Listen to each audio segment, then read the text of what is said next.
Certaines rencontres sont écrites dans les astres, d'autres naissent du chaos d'un cœur brisé.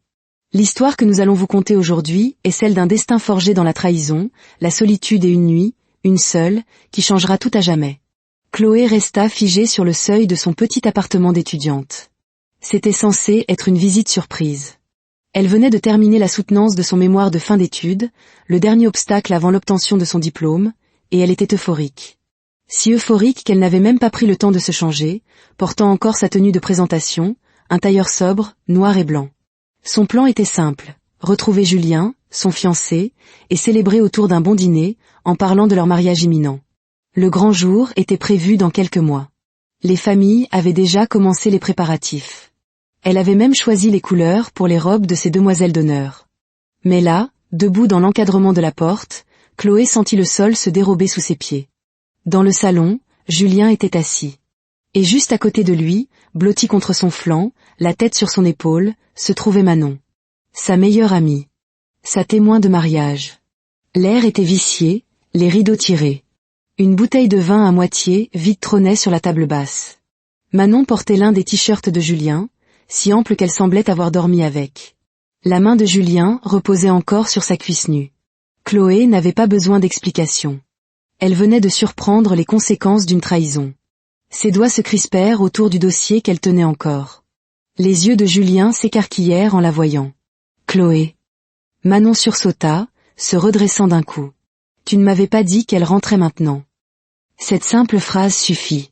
Le cœur de Chloé se brisa si fort que l'écho résonna dans ses oreilles. « Je venais te dire que j'avais réussi, » dit-elle, sa voix à peine plus qu'un murmure. « Ma soutenance finale. Je l'ai eue. » Personne ne parla. Manon rajusta lentement son t-shirt. Julien se leva, maladroit. « Chloé, je sais ce que tu imagines. Tu sais exactement ce que je vois, le coupa-t-elle, toujours sur le seuil. Et vous n'avez même pas eu la décence de mieux vous cacher. » Manon se tortilla sur place. Ce n'était pas prévu. Chloé laissa échapper un petit rire amer. Mais tu n'as rien fait pour l'arrêter non plus. Elle les dévisagea tour à tour, sa poitrine se soulevant et s'abaissant rapidement. Pendant que je m'épuisais à finir mes études en rêvant d'un avenir avec toi, dit-elle, les yeux rivés sur Julien, toi, tu partageais cet avenir ici, avec mon ami. Julien ouvrit la bouche, mais aucun son n'en sortit. Chloé recula d'un pas. Elle ne cria pas. Elle n'insulta personne. Elle dit simplement, « Vous vous méritez l'un l'autre. » Puis elle tourna les talons et quitta l'appartement, serrant son dossier comme s'il pouvait la maintenir entière. Le soir venu, Chloé était assise seule dans un bar lounge chic, contemplant un verre qu'elle n'avait pas touché, ses mains tremblant légèrement. Elle n'était jamais allée dans un bar seule auparavant. Elle ne savait même pas pourquoi elle était venue. Tout ce qu'elle savait, c'est qu'elle ne pouvait pas rentrer chez elle. Pas ce soir. Pas après ça. De l'autre côté de la salle, Ethan était entouré d'amis. C'était son dernier week-end en ville. Dans quelques jours, il s'envolerait pour Londres pour un nouveau poste, un nouveau départ. Ses amis l'avaient traîné ici pour fêter ça. La table était bruyante, les verres s'entrechoquaient, les vieilles blagues d'université fusaient. Mais Ethan n'était pas vraiment d'humeur. C'est alors qu'il la vit. Une femme, assise seule, portant encore ce qui semblait être une tenue d'étudiante, les cheveux attachés à la hâte, les yeux gonflés, le regard vide. Elle ressemblait à quelqu'un dont l'univers venait de basculer. Il continua de l'observer, sans trop savoir pourquoi. Puis il se leva. « Je reviens tout de suite, » dit-il. « Et mec, tu vas où ?» lança l'un de ses amis. « Donnez-moi une seconde. » Il s'approcha de sa table lentement. « Bonsoir. Ça vous dérange si je m'assois ici ?» Chloé leva les yeux, surprise. « On se connaît ?»« Non. Mais, vous avez l'air de quelqu'un qui aurait besoin d'un ami silencieux. » Elle le fixa une seconde. « Je ne sais même pas pourquoi je suis là. Vous voulez en parler ?» Elle baissa les yeux vers son verre. « Je viens de surprendre mon fiancé et ma meilleure amie. Ensemble. » Ethan cligna des yeux. « Oh, je vois. »« Ouais, » dit Chloé. « Et maintenant, je suis ici, à boire une chose que je n'aime même pas, en parlant à un inconnu. »« Je peux partir ?» offrit-il poliment. Elle secoua la tête. « Non. C'est bon. Vous êtes une meilleure compagnie que mes pensées. » Il sourit légèrement. « C'est la chose la plus gentille qu'on m'ait dite de toute la journée. » Il s'assit. Le barman lui jeta un coup d'œil. Ethan fit un minuscule signe de tête et désigna un autre verre. Un vin rouge, doux. Elle a plus besoin de douceur que de feu ce soir. Chloé haussa un sourcil, mais ne dit rien. Quand le vin arriva, il versa délicatement et poussa le verre vers elle. On ne peut pas brûler tous les jours. Parfois, il faut juste respirer. Elle le regarda enfin. Vous parlez comme un thérapeute. Juste un type qui connaît le goût d'un cœur brisé. Elle but une gorgée, puis une autre. Vous voulez parler ? Demanda-t-il. Non, répondit-elle, puis après une pause, oui. Peut-être. Le vin coula, et les histoires aussi. 1 heure se transforma en 2. Elle lui raconta tout. Ou presque. Les fiançailles, la trahison, les années d'attente, les projets qu'elle avait faits, l'humiliation. Il se contenta d'écouter. Sans jugement, sans commentaire, juste des hochements de tête et de petits sourires. Vous savez ce qui fait le plus mal ? Dit-elle en faisant tourner son verre. J'étais vierge. Je me suis préservée toutes ces années. Je disais que j'attendrais le mariage. Il cligna des yeux. Vraiment ? Oui. J'en étais fière. Je le portais comme une médaille. Je pensais que ça me rendait spéciale. Apparemment, non. Elle eut un rire amer et vida son verre. Ethan resservit une tournée. Chloé se pencha légèrement, sa voix plus basse maintenant. Vous la voulez ? Ethan fronça doucement les sourcils. Vouloir quoi ? Ma virginité. Il se figea. Elle garda les yeux sur lui. Je suis fatiguée de garder des trésors pour des gens qui s'en moquent. Je ne veux plus la porter comme si c'était de l'or. Ça ne l'a clairement pas empêché de choisir quelqu'un d'autre. Il déglutit. Vous êtes sûr de ça ? Elle hocha lentement la tête. Vous ne me connaissez pas. Je ne vous connais pas. C'est parfait. Pas de complications. Laissez-moi juste oublier que ce jour a existé. Ethan ne dit rien. Il attrapa son portefeuille. Je vais appeler un taxi. Non, dit fermement Chloé. Emmenez-moi à l'étage. Dans la chambre d'hôtel au-dessus du bar, tout était silencieux. Pas de gémissements bruyants, pas de musique passionnée, juste un silence doux. Ce n'était pas une question de désir, mais de libération. 2 étrangers, éméchés et las de la vie, partageant un moment d'abandon. À l'aube, la pièce était baignée d'une faible lumière. Ethan s'agita, s'assit lentement, se frottant le front. La place à côté de lui était froide. Il regarda autour de lui. Elle était partie. Son verre était encore sur la table. Le drap était froissé là où elle s'était blottie, mais la jeune femme avait disparu. Pas un son, pas une trace, pas un au revoir. Il resta assis là une longue minute, fixant le côté vide du lit. Il ne connaissait même pas son nom. Ils avaient partagé des histoires, de la douleur, des rires, mais avaient sauté l'essentiel. Pas de numéro de téléphone, pas de nom de famille, pas même un nom d'école ou de quartier.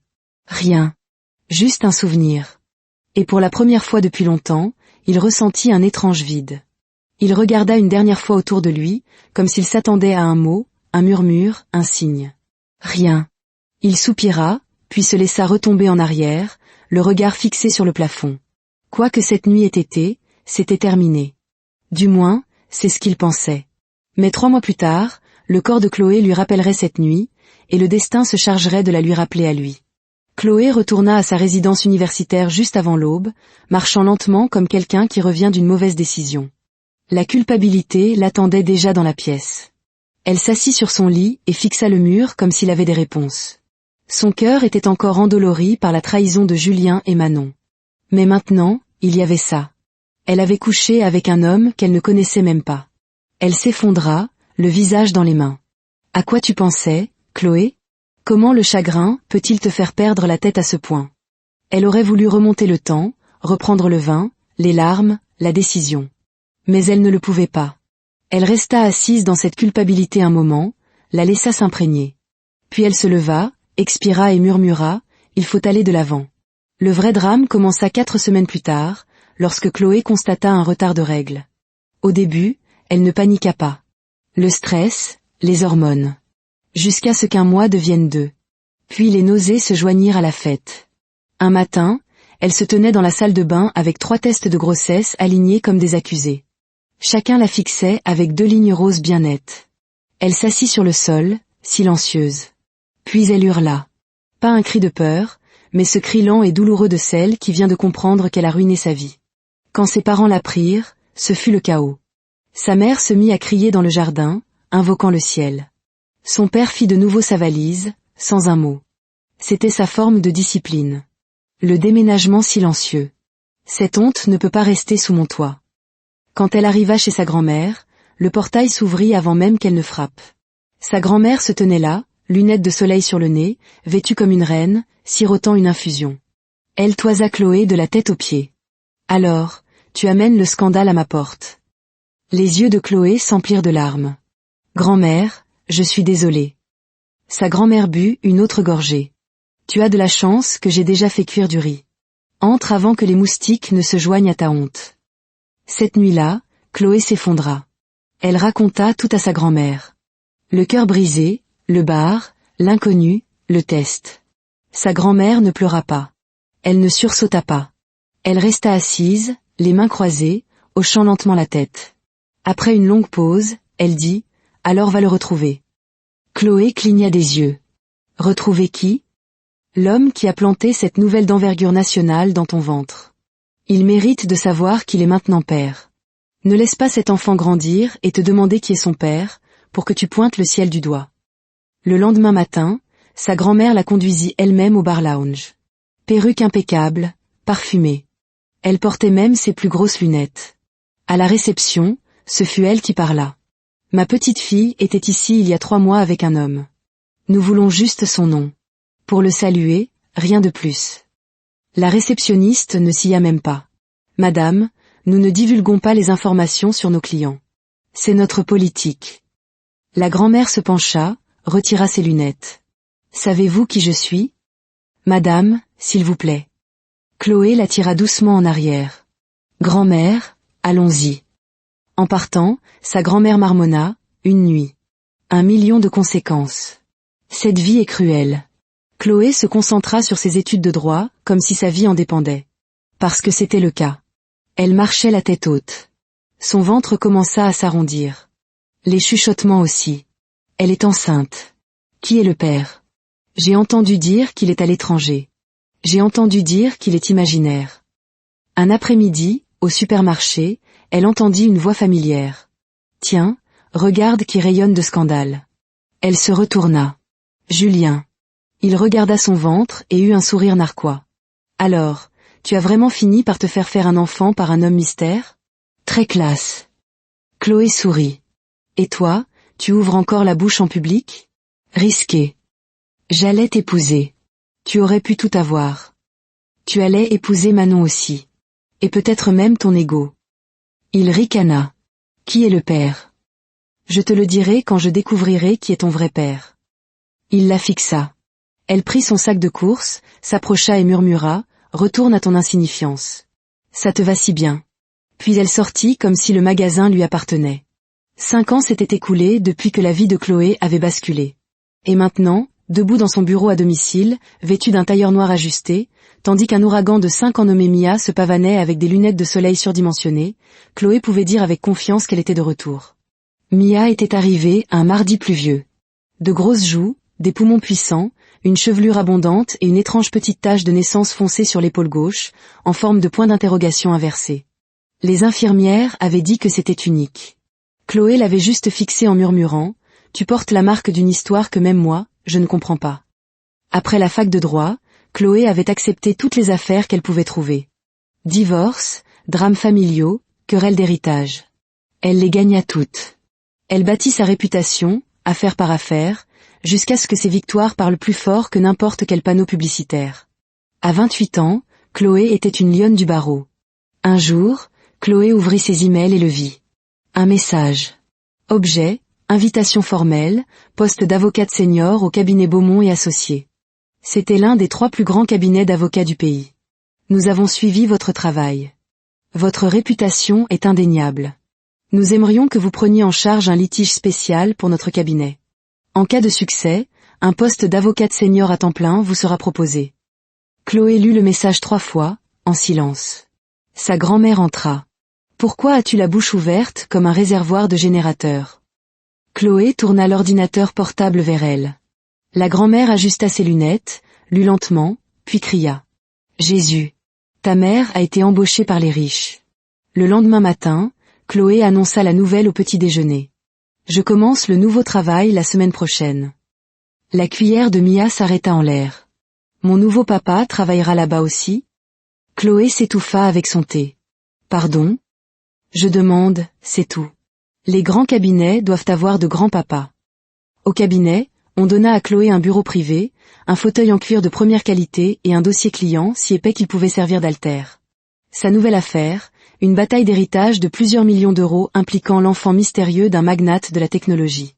L'ironie ne lui échappa pas, mais elle resta concentrée. Quelques jours plus tard, Mia rentra de l'école les lèvres boudeuses et les yeux larmoyants. Chloé le remarqua immédiatement. « Mia, que s'est-il passé ?» Mia renifla. « Chelsea a dit que je suis la seule de la classe qui n'a pas de papa.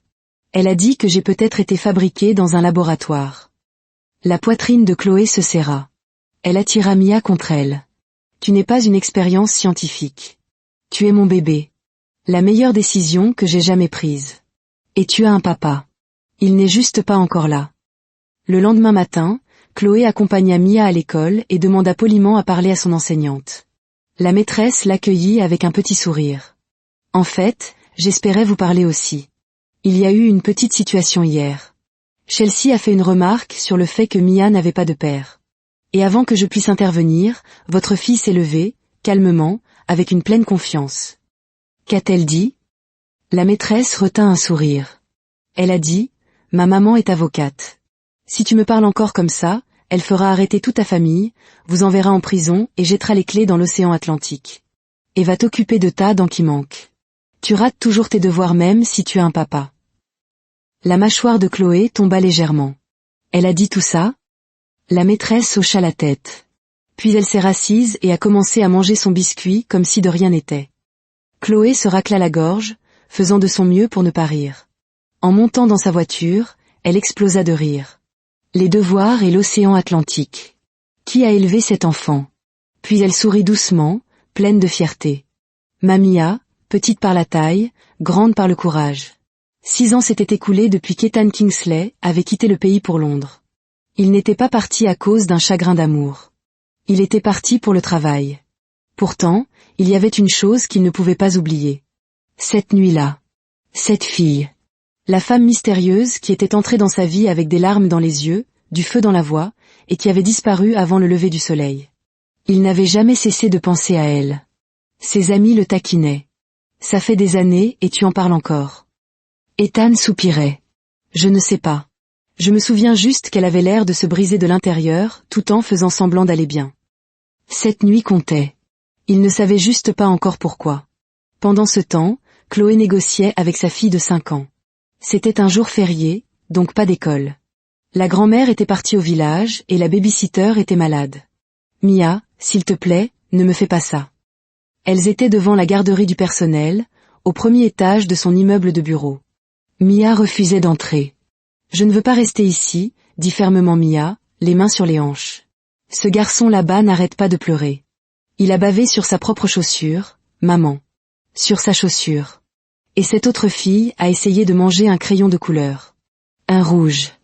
Chloé se couvrit le visage. Mon Dieu. J'ai 5 ans, maman. Je ne devrais pas être entourée de gens qui mâchent des crayons. Chloé s'accroupit.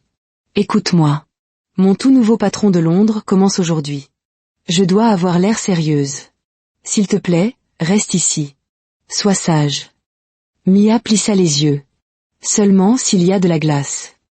Il y a de la glace avec du coulis au chocolat. Oui. Des vermicelles arc-en-ciel ? Oui. Mia. Je demande parce que je souffre. Chloé se tourna vers la responsable avec un sourire épuisé. S'il vous plaît, aidez-moi à la convaincre. Mia resta silencieuse pendant 7 minutes. Un record. Puis elle le vit. Un ballon rouge s'échappa de la salle de jeu et roula dans le couloir. Ses yeux le suivirent, puis ses jambes. Avant que la responsable ne puisse dire un mot, la fillette s'était déjà échappée. Mia poursuivit le ballon dans le large couloir du bureau, comme s'il lui devait de l'argent. Il rebondit, elle gloussa. Il flotta vers le hall principal, elle le suivit, puis... Bam! Elle percuta quelque chose de grand, de ferme et de sérieux, et atterrit sur le sol avec un aïe. Théâtral. Un homme de grande taille se pencha immédiatement. « Oh mon Dieu, ça va ?» Mia leva les yeux vers lui. « Vous marchez comme si vous partiez à la guerre. » Ethan cligna des yeux. Il ne s'attendait pas à ça. « Je suis désolé, » dit-il rapidement. « Tu es blessé ? » « Je vais bien. Ma robe est solide, » dit-elle en s'époussetant comme une guerrière. « Que fais-tu ici toute seule ?» demanda-t-il. « Où est ta maman ?»« Elle travaille, » répondit fièrement Mia. « C'est la meilleure avocate de ce bureau. » Ethan eut un petit rire. « Vraiment ? Comment s'appelle-t-elle ?»« Le nom de ma maman, c'est... » Elle s'interrompit, puis plissa les yeux. « Attendez, qui êtes-vous » Ethan sourit. « Je m'appelle Ethan. Je suis le PDG de cette entreprise. » Mia haleta. « Vous êtes le grand patron. Alors, vous êtes riche ? » « On peut dire ça. Je vous aime déjà. S'il vous plaît, soyez gentil avec ma maman. Elle travaille trop. » Ethan rit. « J'ai serré. » Puis Mia se gratta l'épaule, et sa robe glissa légèrement. C'est alors qu'Ethan le vit. Une tache de naissance. Foncée, incurvée, exactement comme la sienne. Son sourire s'effaça. Il la fixa, regarda de nouveau la fillette, puis de nouveau la marque. Son cœur se serra. « Qui est ton papa ?» demanda-t-il doucement. Mia pencha la tête, sur le point de répondre. « Monsieur. » Son assistant personnel accourait dans le couloir. « La réunion du conseil a commencé il y a 20 minutes. Tout le monde vous attend. » Ethan cligna des yeux. « Oh oui. » Il se retourna rapidement. « Attends, comment s'appelle ta maman, déjà ?» Mia sourit gentiment. « Je m'appelle Mia. Et ma maman, c'est Chloé. C'est la meilleure avocate de tout le cabinet. » Ethan resta là, pétrifié. Chloé. Alors qu'il se dirigeait lentement vers l'ascenseur, en état de choc, Mia rajusta sa robe et retourna vers la garderie comme si de rien n'était. C'est là que la responsable la rattrapa enfin. « Mia, où étais-tu passée ?»« Je poursuivais un ballon, » dit calmement Mia. « Puis j'ai rencontré le PDG. Il est riche. Je lui ai dit d'être gentil avec ma maman. » Puis elle retourna à l'intérieur, comme si elle ne venait pas de changer la vie de quelqu'un pour toujours. Ce jour-là, dans le hall d'un immeuble de bureaux impersonnels, deux destins qui s'étaient frôlés dans l'ombre d'une nuit de chagrin venaient de se percuter en pleine lumière. Une nouvelle histoire, bien plus complexe, était sur le point de commencer.